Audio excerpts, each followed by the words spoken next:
adik-adik semua. Halo adik-adik semua. Halo Lase Lili. Halo Lase Haris. Wah Lase, ini cepet banget ya. Sudah bulan apa ini?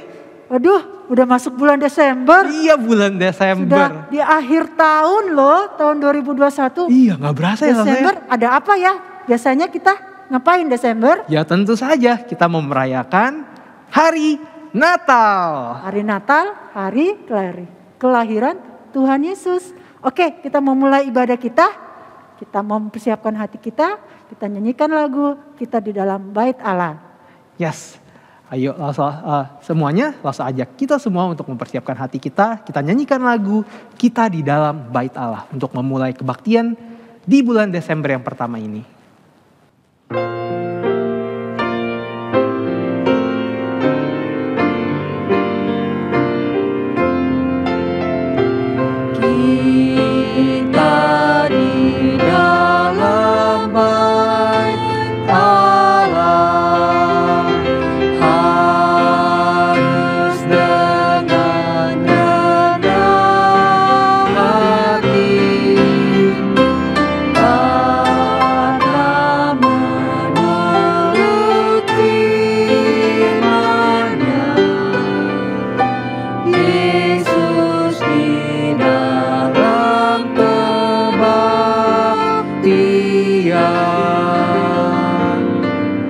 Semuanya langsung aja kita semua untuk tutup mata, lipat tangan, kita berdoa. Tuhan, terima kasih atas penyertaan-Mu sepanjang tahun ini. Tak terasa sekarang sudah bulan Desember. Tuhan, kami mau bersyukur atas segala penyertaan-Mu Tuhan. Tuhan, kami juga mau berdoa untuk kebaktian kami pada hari ini. Kiranya dapat menyenangkan hati-Mu Tuhan. Kiranya Engkau berkati dari awal, pertengahan hingga akhirnya. Sebentar kami akan melanjutkan ibadah kami pada hari ini, kiranya Tuhan sertai. Di dalam nama Tuhan Yesus kami berdoa dan mengucap syukur. Sama-sama katakan amin. Oke, kita lanjut ibadah kita dengan nyanyikan Kau Sungguh Indah Tiada Taranya.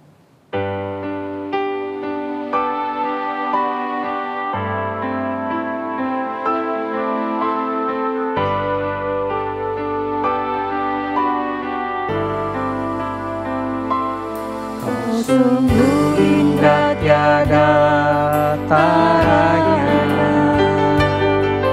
sungguh menakjubkan, sungguh ajaib untuk dimengerti, lebih dari semua yang ada. Hikmat-Mu tiada terselangi,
kita kagum untuk memuji Tuhan dengan hati, dengan pikiran, dengan semuanya.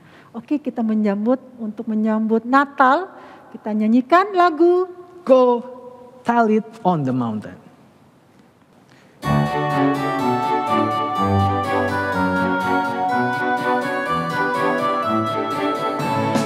Go tell it on the mountain, over the hills and everywhere. Go tell it on the mountain that Jesus Christ is born. While shepherds gathered watching, all silence falls by night. Behold, throughout the heaven there shone a holy light. Go tell it on the mountain, over the hill and everywhere. Go tell it on the mountain that Jesus Christ is born. That Jesus Christ is born. That Jesus Christ is born.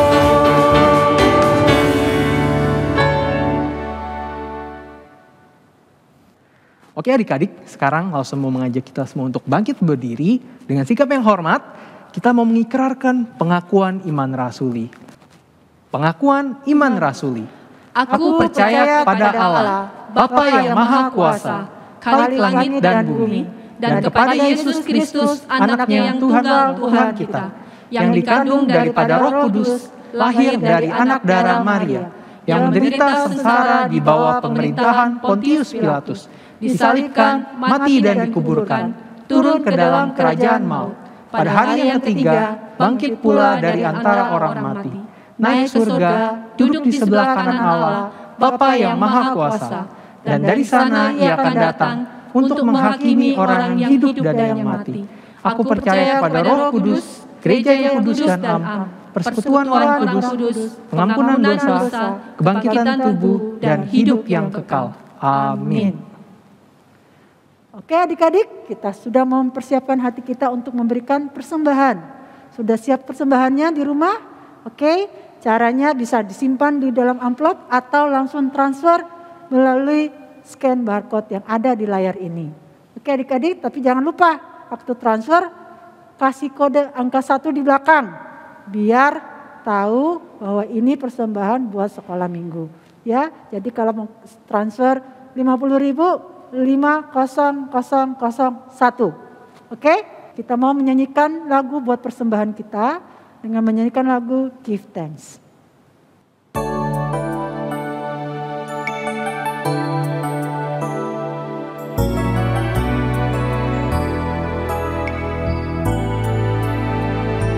Give thanks with a grateful heart. Give thanks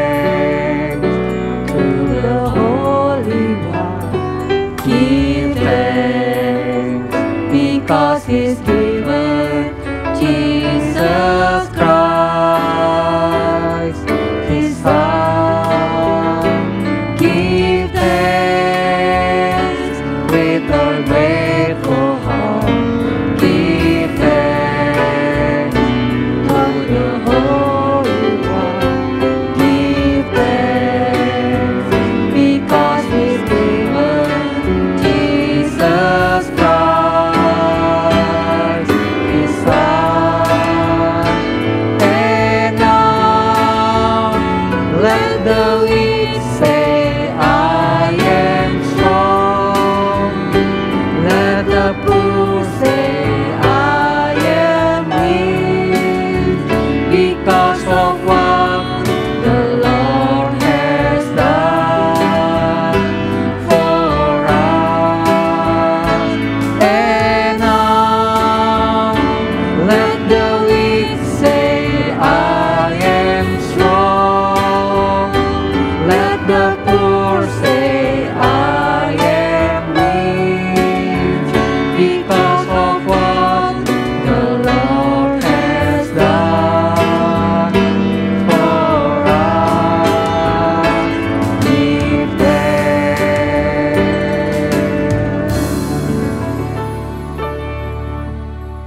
Oke, mari kita berdoa untuk persembahan yang sudah kita berikan.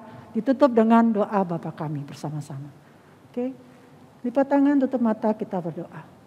Tuhan, terima kasih atas kesempatan yang Kau berikan kepada kami untuk menaikkan puji-pujian untuk-Mu. Dan kami juga diberi kesempatan untuk memberikan persembahan yang berasal daripada-Mu. Kiranya Engkau berkati, Engkau pakai persembahan kami ini untuk pekerjaan-Mu. Juga berkati Papa Mama yang sudah mempersiapkannya. Terima kasih Tuhan, semua ini hanya berasal padamu. Dan kami mau berdoa seperti yang Engkau ajarkan kepada kami, yaitu doa Bapa kami. Bapa kami yang di sorga, dikuduskanlah namamu, datanglah kerajaan-Mu, jadilah kehendak-Mu di bumi seperti di sorga. Berikanlah kami pada hari ini makanan kami yang secukupnya. Dan ampunilah kami akan kesalahan kami, seperti kami juga mengampuni orang-orang yang salah kepada kami. Dan janganlah membawa kami ke dalam pencobaan, tetapi lepaskanlah kami daripada yang jahat. Karena Engkau yang punya kerajaan, kuasa, dan kemuliaan sampai selama-lamanya. Amin. Oke, Soris, gimana? Oke, Lause, sekarang adalah waktunya kita untuk mendengarkan firman Tuhan. Oke, sudah siap adik-adik mendengarkan firman Tuhan? Adik-adik sudah siap? Nah, untuk mempersiapkan hati kita semua, Lause mau mengajak kita semua untuk menyanyikan satu lagu, Seperti Rusa Rindu Sungaimu.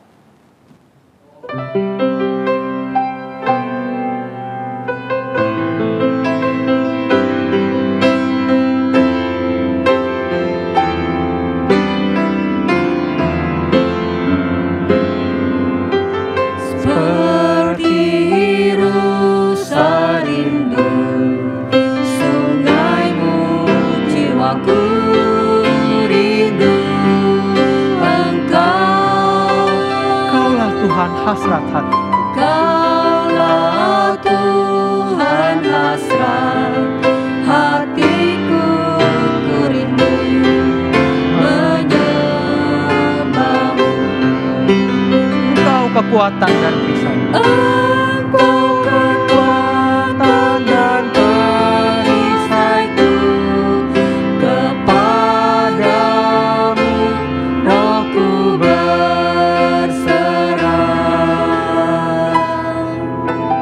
Kaulah Tuhan hasrat hatiku, ku rindu menyembah-Mu. Yesus, Yesus, Kau berarti bagiku.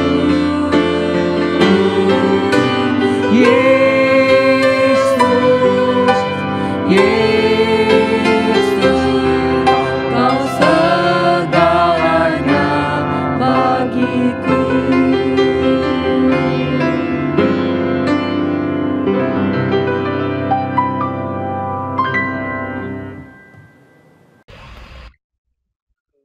Oke, mari kita berdoa sebelum kita boleh mendengarkan firman Tuhan. Ya Tuhan, kami sangat bersyukur untuk hari yang indah ini. Kami berdoa Tuhan, sebentar kami akan mendengarkan tentang firman Tuhan. Kami berdoa Tuhan, Engkau yang bercerita di tengah-tengah kami, mampukan Lause Alek, hamba-Mu ini, biar Tuhan boleh memakai saya untuk menyampaikan cerita Tuhan. Kami berdoa juga untuk setiap anak-anak sekolah minggu yang sudah ada dalam ruangan Zoom ini, biar Tuhan kami diberikan kemampuan untuk boleh mengerti dan memahami apa maksud dan rencana Tuhan. Di dalam nama Tuhan Yesus, Juru Selamat kami yang agung, kami sudah berdoa. Amin. Baik teman-teman, pertama saya mau membagikan, kalian pasti sudah pernah dengar ya kata perwakilan atau representatif. Boleh kasih thumbs up if kamu kalau sudah pernah dengar, atau thumbs down jika kamu belum pernah. Oke, sudah ada yang pernah mendengar. Ini kata-kata yang sudah sangat familiar ya. Kita kalau baca koran atau kita lihat sebenarnya gitu ya. Kata dasarnya tentunya adalah kata wakil. Apa sih artinya ya? Kalau menurut Kamus Besar Bahasa Indonesia, kata perwakilan atau wakil itu artinya orang yang dikuasakan untuk menggantikan orang lain. Nah, tambahan Lause Alex mungkin selain dikuasakan, bisa juga dipilihkan ataupun ditentukan. Lause pikir kalau misalnya saya unmute semuanya ya, terus saya tanya, apa sih yang kalian mau tahu tentang perwakilan atau representatif? Mungkin Lause tebak-tebak mungkin akan muncul beberapa pertanyaan. Misalnya, untuk apa sih perlu ada perwakilan, Lause? Fungsinya buat apa? Ini bicara tentang fungsi ya. Terus mungkin yang kedua adalah, kalau saya mau jadi wakil, gimana caranya? Atau bagaimana seseorang bisa dipilih menjadi seorang wakil? Atau mungkin pertanyaan ketiga yang kamu punya adalah, apa yang terjadi kalau jika tidak ada perwakilan, Lause? Mungkin 3 pertanyaan ini yang muncul ketika Lause memberikan kesempatan untuk bertanya. Let's say, silakan Ivanka. Let's say kita akan mengambil dengan contoh-contoh perwakilan di dalam kehidupan nyata kita yang sering kita lihat. Pertama, ada yang tahu ini apa? Boleh angkat tangan? No one raised. Raylin, apa ini? Siapakah dia? Perempuan. Terima kasih, benar. Ini adalah seorang perempuan, tapi ketika Lause berharap apa sih pekerjaannya gitu ya. Coba Darren Nicholas mungkin memberikan jawaban. Tadi Raylin benar, dia adalah seorang perempuan. Silakan Darren. Kerja di call center. Kerja di call center, that's a good one. Benar. Benar sekali, ini adalah orang yang bekerja di call center. Oke,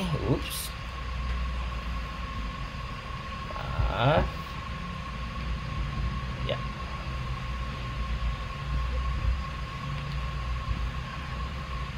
Sorry, ya. Oke. Benar, ini adalah orang yang bekerja di call center. Biasanya kita kenal dengan customer service. Saya cerita ya, kira-kira mulai 2 minggu ini saya banyak menghubungi customer service, terutama yang berhubungan dengan internet. Karena ada masalah internet di tempat saya tinggal.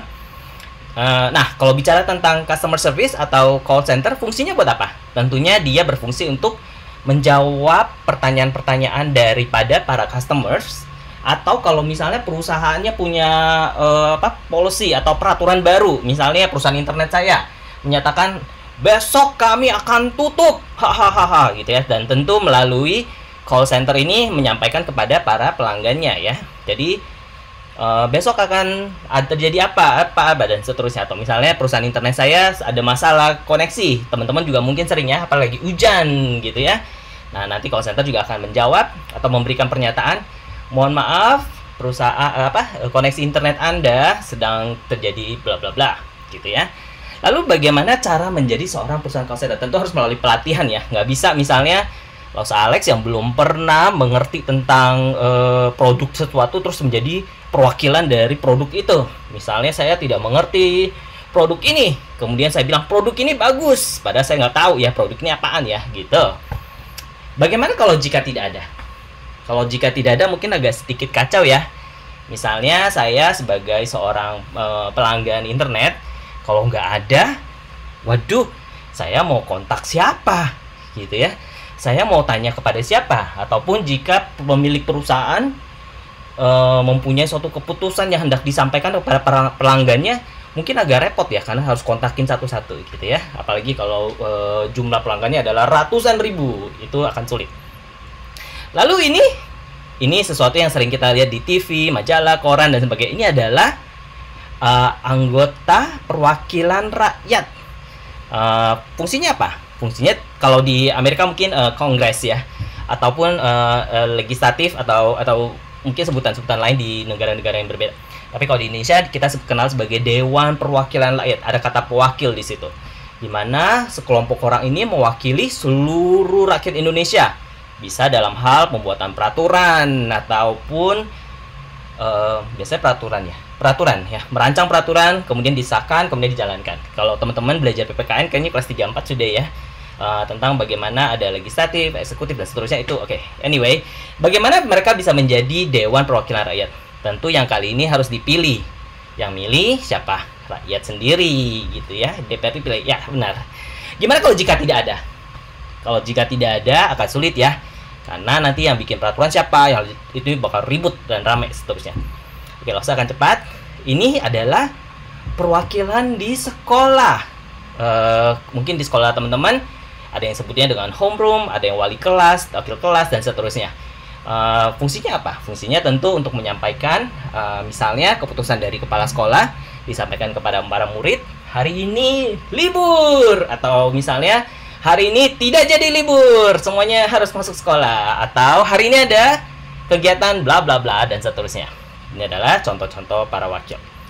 Oke, kalau gambar diagram sederhananya adalah ini gambar orang dalam kondisi banyak, kemudian di satu sebelah kanan ada mungkin satu orang penting, bisa presiden misalnya, atau apalagi ya, saya kira pemimpin atau sebagaimana, terus bisa juga suatu lembaga, bisa berarti sekolah atau dewan dan seterusnya. Kemudian di bagian terakhir bisa juga suatu perusahaan. Lalu ada orang di tengahnya, inilah yang disebut wakil, orang yang mewakili. Nah, sekarang kalau Lose tadi tanya, teman-teman kira udah mengerti ya konsep perwakilan itu apa. Sekarang dengan nonverbal kamu bisa pakai reaction atau pakai jempol beneran. Apakah penting untuk punya perwakilan atau representatif? Begini untuk penting, begini untuk tidak penting. Oh, everyone say it's important. Okay, good. Terima kasih untuk reaksinya. Baik, teman-teman, untuk beberapa minggu sebelumnya kita sudah banyak belajar ya tentang bagaimana cerita dari Lose-Lose yang ada sebelumnya tentang bagaimana Allah memberikan instruksi kepada Musa melalui Musa kepada umatnya tentang bagaimana membangun kemah suci. Instruksinya juga sangat mendetil sampai kepada tugas yang diberikan oleh suku tertentu sebagai para imam yang akan bertugas di dalam kemah suci tersebut. Namun, Lose pada siang ini ingin sedikit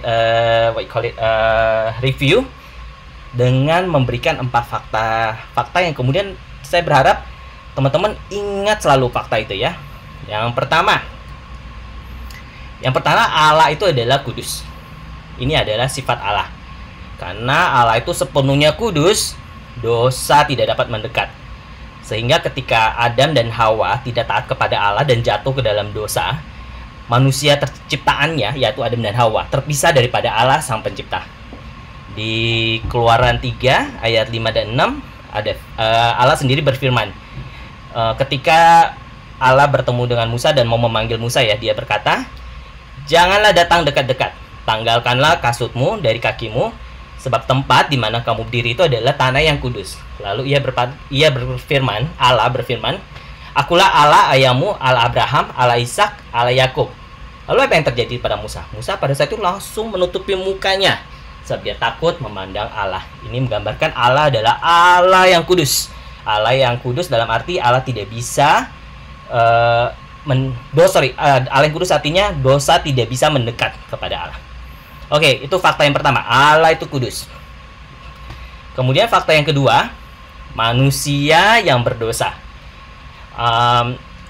Ketika kita berbicara tentang manusia yang berdosa, tidak pernah cuma berbicara tentang perbuatannya. Artinya, aku memukul temanku, aku berdosa. Tidak ya. Tetapi dosa menjadi atribut kita. Dosa menjadi kebiasaan kita. Dosa menjadi keinginan kita. Dan karena kita berdosa, banyak misalnya Roma 3 ayat 23 yang mengatakan kita jatuh dalam dosa. Kita tidak bisa, kebiasaan kita menjadi dosa. Sehingga karena Allah yang kudus dan manusia itu berdosa, kita jadi ada pemisah di antara Allah dan ciptaannya, yaitu kita sendiri. Itu adalah fakta yang kedua, manusia yang berdosa. Lalu fakta yang ketiga, Allah setia. Allah setia terhadap janji-janjinya.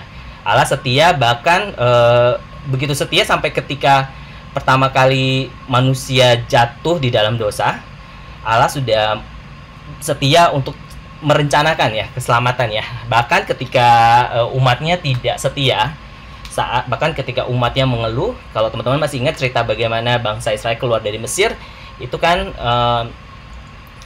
bukan sesuatu yang sangat mereka banyak mengeluh ya, mereka banyak mengumpat dan sebagainya. Tapi apakah Allah meninggalkan mereka? Tidak, Allah setia, Allah tetap bersama-sama dengan mereka. Bahkan sampai sekarang, saya pikir Allah tetap setia walaupun dosa tetap ada, Allah tetap setia. Namun yang terakhir, nah, fakta yang keempat, inisiatif Allah untuk bersama dengan manusia. Allah mengasihi manusia dan Allah selalu ingin dekat dengan ciptaannya ya. Allah memperhatikan. Oke, sorry, sebelum saya mulai, saya pengen cerita kata inisiatif. Inisiatif itu kalau teman-teman belum memahami konsep inisiatif adalah kata yang dimaksud misalnya dengan kalau kamu datang ke kelas, terus di kelas itu ada saya, kemudian ada kamu yang datang, kamu langsung berkata, "Halo Lause, selamat pagi." Nah, itu adalah inisiatif kamu memberikan salam. Jadi inisiatif berarti kamu memulai sesuatu. Nah, ketika saya bilang inisiatif Allah untuk bersama dengan manusia, artinya Allah mengasihi ciptaannya dan ingin berada dekat dengan mereka. Allah memperlihatkan inisiatif dan keinginan bersama-sama dengan ciptaannya.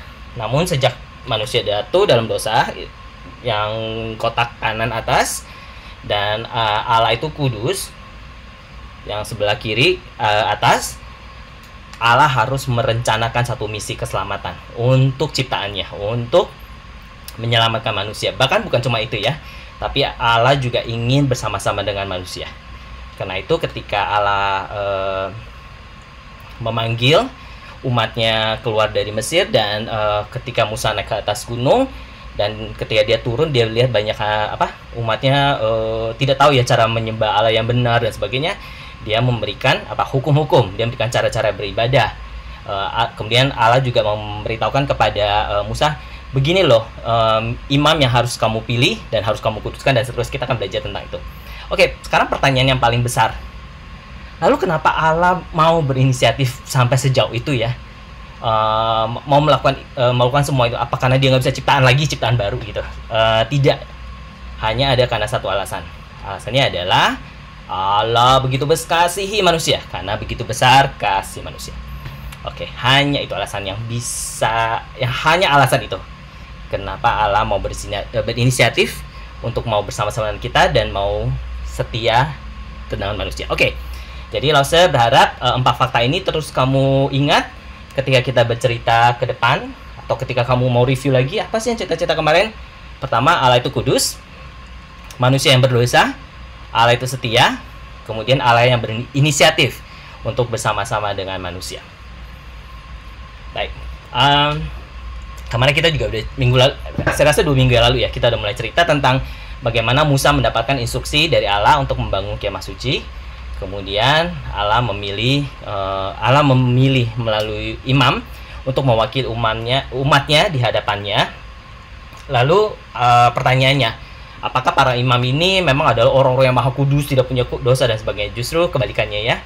Para imam ini adalah manusia yang sama seperti saya dan kamu. Mereka adalah orang yang berdosa. Lalu bagaimana mereka dapat menghadapi hadirat Allah ketika masuk ke dalam kemah suci? Mereka harus dikuduskan. Lalu sehingga Allah harus merancang satu upacara ya untuk menguduskan mereka, untuk memampukan mereka untuk masuk ke dalam kemah tersebut, untuk menjadi menjadi perwakilan dia kepada umatnya. Di Keluaran 29, Allah memberikan kepada Musa suatu instruksi untuk upacara pengudusan.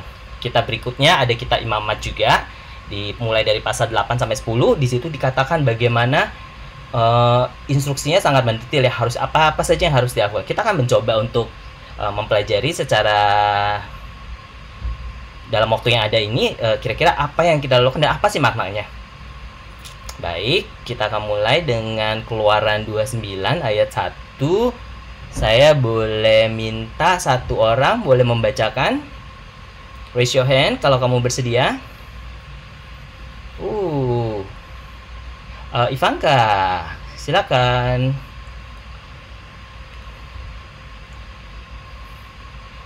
Keluaran 29 ayat 1. Inilah yang harus kau lakukan kepada mereka untuk menguruskan mereka supaya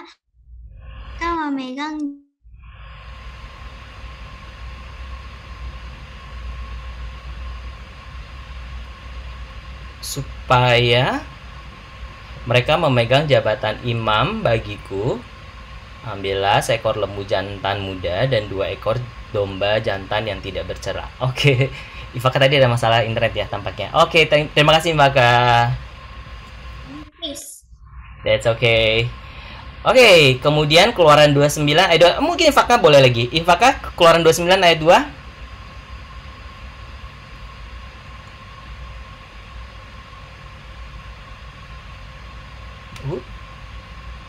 Silakan. Keluaran 29 ayat 2. Roti yang berbagi tidak beragi dan roti bundar yang tidak beragi yang diolah dengan minyak dan roti tipis yang tidak beragi yang diolesi oleh minyak dari tepung gandum yang terbaik haruslah kau buat semuanya itu. Terima kasih. Kemudian oke, cuma 2 ayat itu. Baik, terima kasih Ivanka. Baik, saya akan mulai dengan Keluaran 29 ayat 1. Inilah yang harus kau lakukan kepada mereka. Ini adalah perintah dari Allah sendiri. Kau di sini adalah Musa. Yang pertama dikatakan untuk menguduskan mereka supaya kamu memegang jabatan imam bagiku. Kau akan mengambil 2 bagian daripada ayat ini. Yang pertama adalah menguduskan mereka jabatan imam bagiku. Mengapa bagian ini Lause highlight atau Lause sengaja pisahkan dari ayat tersebut? Apa sih yang menjadi signifikan dari 2 bagian ini? Apa yang diingatkan ketika kita melihat kedua bagian ini? Ingat ketika Lause bercerita tentang fakta di awal, Allah itu kudus. Jadi kenapa para imam harus dikuduskan? Karena Allah itu kudus. Kemudian yang kedua, manusia itu berdosa. Sehingga ketika manusia para imam itu yang berdosa hendak menjadi wakil daripada umatnya, mereka harus dikuduskan terlebih dahulu atau menjadi wakil daripada Allah ya terhadap umatnya, mereka harus dikuduskan terlebih dahulu. Kemudian yang kedua dikatakan menerima jabatan imam bagiku. Ini juga menunjukkan Allah itu setia. Artinya Allah masih ingin bersama-sama dengan umatnya. Allah masih bagian yang keempat, Allah berinisiatif untuk berada di tengah-tengah umatnya. Oke. Menguduskan mereka untuk jabatan imam. Keluaran 29. Ini adalah perintah daripada Allah dari Keluaran 29 ayat 4. Lalu kau suruhlah Harun dan anaknya datang kepada pintu kemah pertemuan. Dan sebelum mereka masuk, mereka dibasuh dengan air.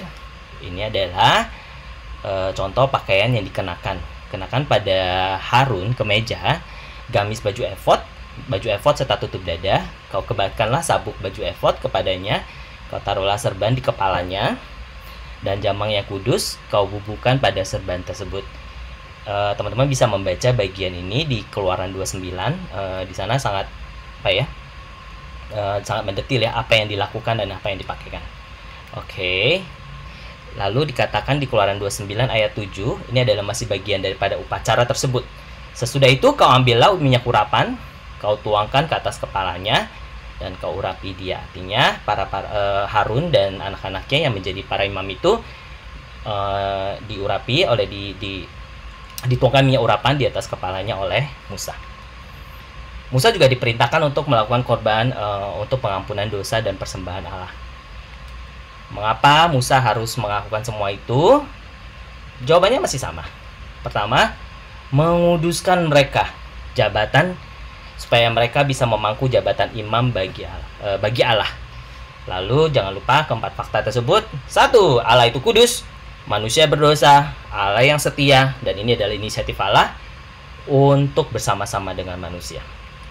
Ya, jadi sudah dikatakan mereka harus melakukan korban untuk pengampunan dosa dan persembahan bagi Allah.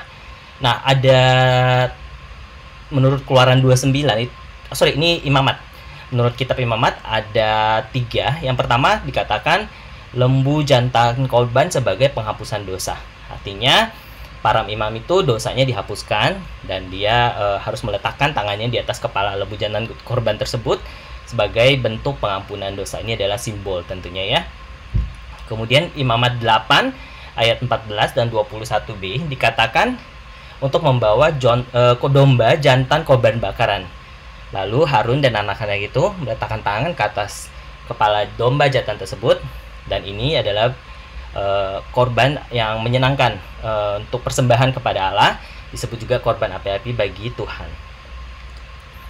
Lalu Imamat 8 ayat 22, ini adalah domba persembahan pertabisan. Lalu anak-anak lagi Harun dan anaknya meletakkan tangannya ke atas kepala domba jantan tersebut. Kemudian mereka melakukan korban bakaran. Di kitab Imamat sangat jelas sekali detailnya apa yang bagian mana dan seterusnya. Ya. Lalu setelah itu ada domba jantan itu ketika disembelih, Musa mengambil sedikit dari darahnya lalu membubuknya kepada cuping telinganya, cuping telinga kanan Harun, dan pada ibu jari tangan kanan dan ibu jari kaki kanannya. Kalau teman-teman tanya bagian cuping itu bagian mana lo gitu ya, ini ya. Jadi itu dia gambarnya ada di tangan. Jadi cuping telinga sebelah kanan. Oke.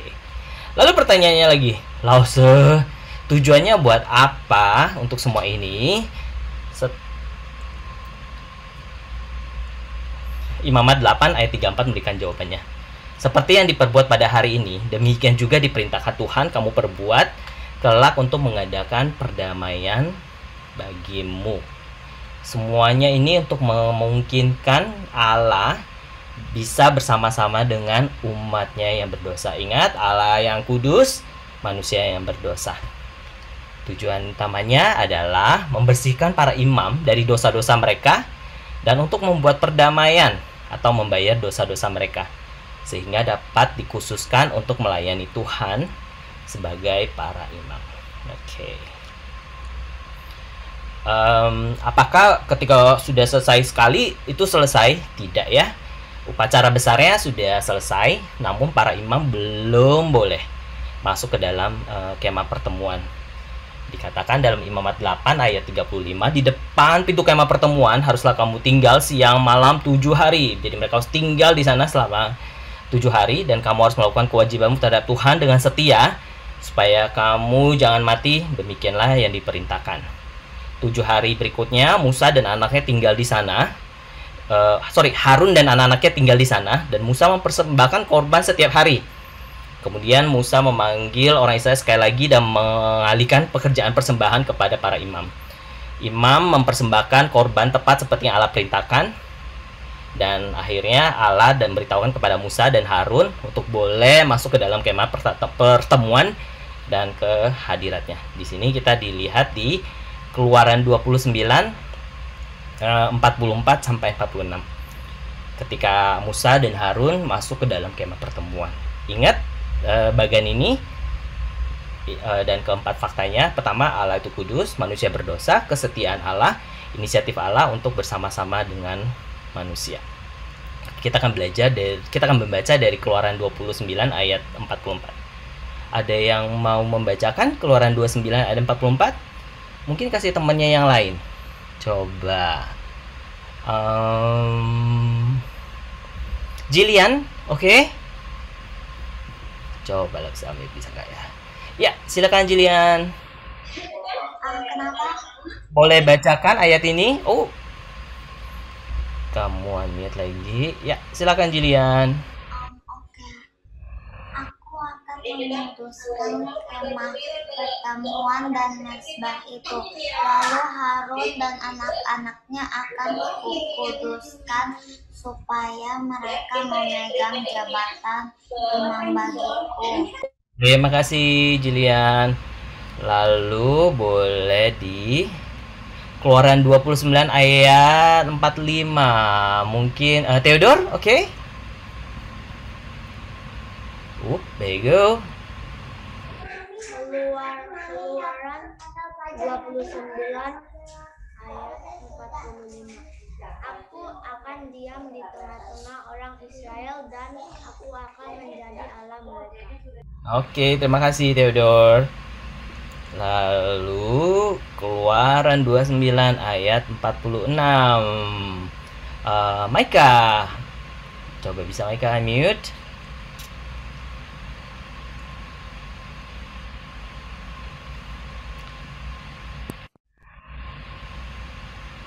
akan mengetahui bahwa Akulah Tuhan Allah mereka yang telah membawa mereka keluar dari tanah Mesir, supaya Aku diam di tengah-tengah mereka. Akulah Tuhan Allah mereka. Terima kasih. Ya, demikianlah ketika Musa dan Harun boleh masuk ke dalam kemah suci tersebut ya. Lalu katakan ditulis oleh dalam Imamat 23 dan 24, tampaklah kemuliaan Tuhan kepada segenap bangsa itu, dan tak kalah semua bangsa melihat, mereka bersorak-sorai dan mereka bersujud menyembah kepada Allah. Oke, saatnya kita akan langsung punya beberapa pertanyaan. Pertanyaan pertama, teman-teman nggak usah jawab ya. Apakah para imam itu selalu menyenangkan hati Allah? Ingat ya, Allah itu kudus dan Allah itu mempunyai inisiatif untuk bersama-sama dengan manusia. Sayangnya tidak. Ada cerita dikatakan dalam anaknya Harun, Nadab dan Abihu, mereka dalam Imamat 10 ayat 1 sampai 7, mereka adalah imam yang pertama yang tidak menghormati Allah. Dan setelah itu masih ada lagi.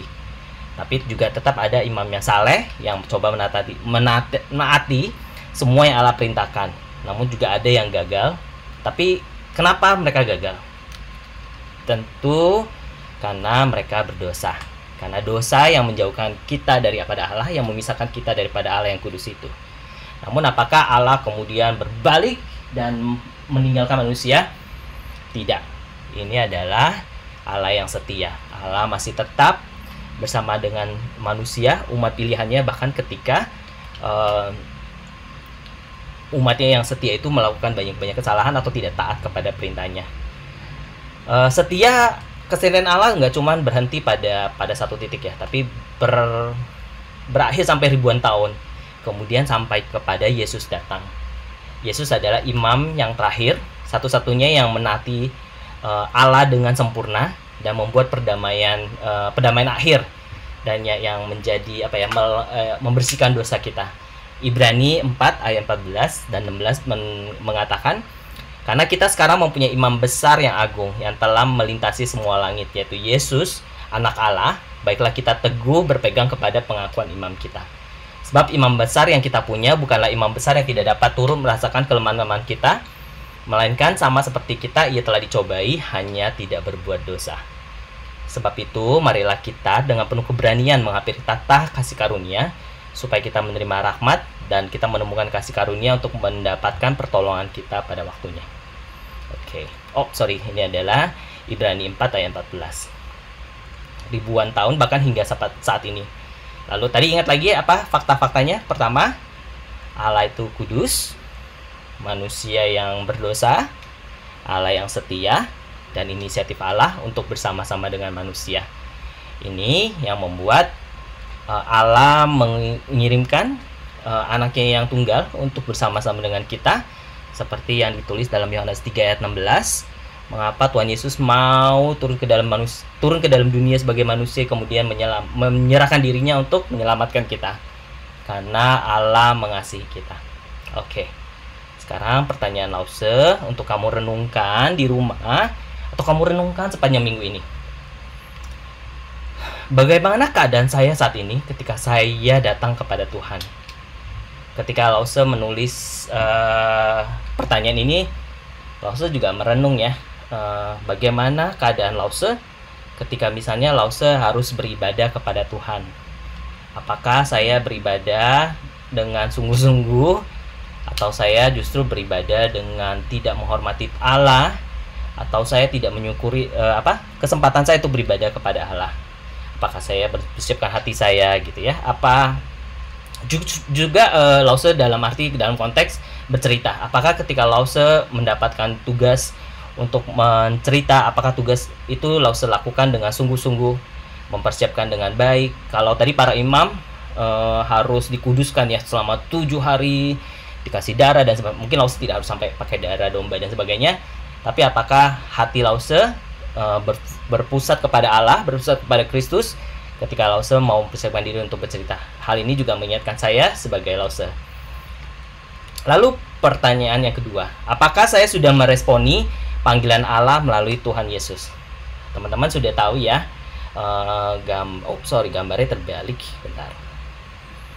Lalu teman-teman pernah lihat gambar ini? Bagaimana Allah di sebelah sini, kanan, kemudian manusia di sebelah sini. Lalu kita terpisah oleh satu jurang yang namanya dosa. Tapi melalui Tuhan Yesus dengan salib di tengah, kita dihubungkan. Pertama dikatakan ini dari Roma 3. Karena semua manusia telah berbuat dosa dan telah kehilangan kemuliaan Allah. Lalu lanjutannya, dan oleh kasih karunia telah dibenarkan dengan cuma-cuma karena penebusan dalam manusia. Lalu pertanyaannya tadi, apakah saya sudah mau meresponi panggilan Allah melalui Tuhan Yesus? Oke. Saya pikir renungan kita cukup pada siang hari ini. Ingat 2 pertanyaan tadi. Bagaimana keadaan saya saat ini ketika saya datang kepada Tuhan, baik melalui ibadah sekolah minggu seperti ini, ataupun ketika saya datang dalam keseharian hidup saya, bagaimana sikap saya dan hati saya. Lalu yang kedua, apakah saya sudah mau meresponi panggilan Allah melalui Tuhan Yesus? Oke, kita bersama-sama akan berdoa untuk mengucap syukur untuk firman Tuhan pada siang hari ini. Mari kita berdoa.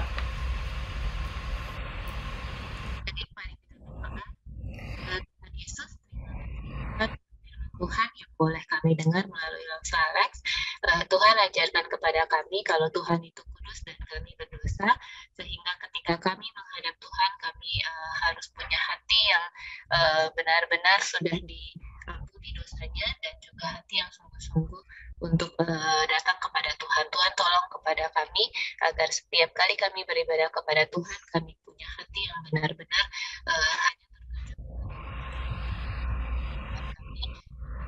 hanya melakukan semuanya hanya mau menyerahkan hidup kami seminggu ke depan. Kiranya Tuhan yang tolong kami dan juga keluarga kami. Kami berdoa di dalam nama Tuhan Yesus Kristus, Juru Selamat kami yang hidup. Amin. Amin. Terima kasih Lause Reni. Teman-teman, satu lagi sebelum pengumuman daripada sekolah minggu, Lause mau memberikan satu proyek ketatan. Saya kasih ini deh. Lause memberikan proyek ketatan, teman-teman. Lause berharap melakukan, tapi kalau teman-teman mungkin berasa Lause saya sibuk sekali, bla bla bla, tidak apa-apa. Atau proyek ketatannya apa? Kita mau melakukan renungan harian. Lause sudah buat ini. Nanti Lause kirim di chat ya, jadi kamu bisa download. Atau kamu kalau sekarang tahu cara screenshot atau apapun itu, kalau kamu mau ikut dalam proyek ketatan, kamu tiap hari boleh pagi, boleh malam, boleh habis sekolah, mungkin sore gitu, kamu baca bagian Alkitab. Jadi di sini Senin misalnya Roma 3 ayat 23 sampai 26 itu cuma 3 ayat ya kira-kira ya. Saya rasa kalau bacanya mungkin sekitar 2 menit ya, tapi mungkin kalau jangan bacanya terlalu cepat ya. Kita baca dengan memahami apa maksudnya. Jadi Senin, Selasa, Sabtu sampai itu Sabtu maksudnya. Senin sampai Sabtu ini ada bagiannya. Kemudian kamu juga tidak hanya membaca Alkitab, bagian daripada Alkitab tersebut, tapi juga misalnya mengambil waktu untuk berdoa. Kamu bisa berdoa untuk rumah, siapa yang di rumah, ada orang tua, kakak, adik, ada nenek, ada tante, ada siapapun, ada kakak, ada mbak, dan seterusnya ya. Ataupun di sekolah, ada guru kelas, ada teman-teman sekolah kamu yang kamu tahu mungkin sedang sakit, dan seterusnya. Lalu yang ketiga, kamu bisa juga berdoa untuk mengucap syukur untuk hari ini. Hari ini apa yang saya syukuri? Ternyata indah sekali matahari gitu ya, indah sekali hari ini. Kita perlu mengucap syukur kepada Tuhan. Oke. Bersedia menerima tantangan proyek ketatan ini? Angkat jempolnya kalau kamu bersedia. Terima kasih yang sudah berjempol. Nanti langsung kirim di chat ya, kalau kamu bisa melakukan. Saya rasa tidak terlalu berat ya. Nanti juga mungkin Lause lain kalau bersedia lakukan juga boleh juga ya. Dan kalau kamu ada pertanyaan minggu depan, Lause saya sudah baca ini tapi apa artinya? Kamu bisa tanya kepada Lause. Oke. Baik, bentar. Pengumuman teman-teman, sebelum kita mengakhiri ibadah kita pada pagi hari ini, pengumumannya adalah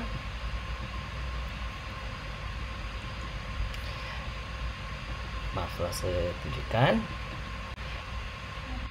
Ibadah Natal pada tanggal 19 Desember, jamnya sama seperti ibadah pada hari Minggu, berarti sekitar 2 minggu lagi ya.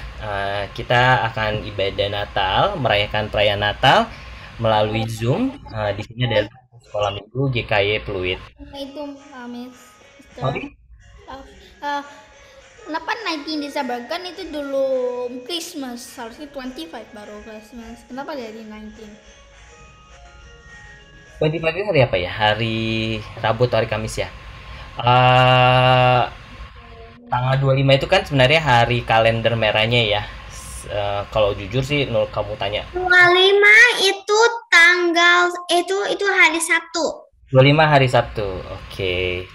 Saya rasa perayaan Natal tidak harus dirayakan ataupun di hari tanggal 25. Hari apapun. Sebenarnya sih kalau mau setiap hari kita rayakan Natal. Right? Kita mengingat apa Tuhan Yesus mau datang kepada dunia untuk menyelamatkan kita. I think that's something that we should celebrate like all day. Right. Mungkin ada Dia juga itu once a year lah, Syah. Once a year bukan. Right, just once a year.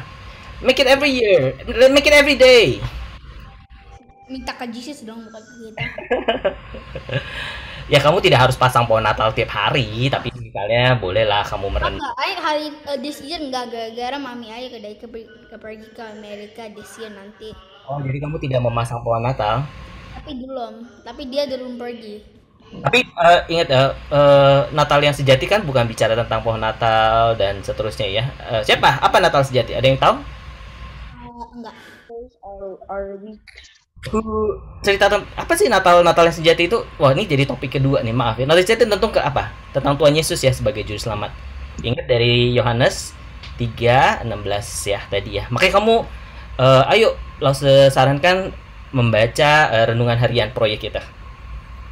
Jadi kamu bisa tahu kalau kamu ada pertanyaan minggu depan, kamu bisa tanya pada Lausemu, kamu bisa chat. Lause kemarin saya udah baca, tapi hari Selasa saya bingung maksudnya apa gitu. Contohnya. Alright. Oke, mungkin untuk menutup ibadah kita pada siang hari ini, Lause Handoko boleh tutup dalam doa? Ya, baik. Ya, terima kasih Lause Alex sudah men-sharingkan kebenaran firman Tuhan. Tuhan Yesus, kemarin saya cerita mengenai imam besar Tuhan Yesus yang adalah wakil perantara kita kepada Bapa. Hari ini Los Alex menjabarkan lebih lanjut lagi bahwa dengan poin-poin Allah itu kudus, manusia berdosa, ya adik-adik juga bisa mengingat prinsip-prinsip ini. Dan juga renungannya Los Alex itu udah ada di chat, Los juga tadi juga udah share kan di chat juga, adik-adik bisa download atau foto ya tadi ya. Dan mengenai perayaan Natal, sebenarnya tidak ada yang tahu pasti kapan Tuhan Yesus lahir. Ya, jadi saya yakin bukan 25 Desember, mungkin di hari lain. Tetapi baiklah kita pilih satu hari dalam 1 tahun untuk merayakan, mengenang kelahiran Tuhan Yesus kita. Itu adalah sesuatu yang baik ya. Tuhan Yesus itu ada dari kekekalan sudah ada. Dia hanya turun ke bumi, menjadi bayi yang nantinya akan besar untuk mati di kayu salib menebus dosa kita. Dan setelah itu dia mati dan bangkit dan kembali ke surga, hidup selamanya kembali. Jadi dari surga turun ke bumi, kembali ke surga. Nah, mengenai hari jadi tidak masalah. Hari apa aja kita bisa pilih untuk mengenang, merayakan tentang kelahiran Tuhan Yesus dan yang nantinya akan menjadi imam besar kita, mengorbankan diri buat kita. Ya, hari ini kita bersyukur untuk kesempatan kita di mana bisa beribadah bersama-sama. Yuk, mari kita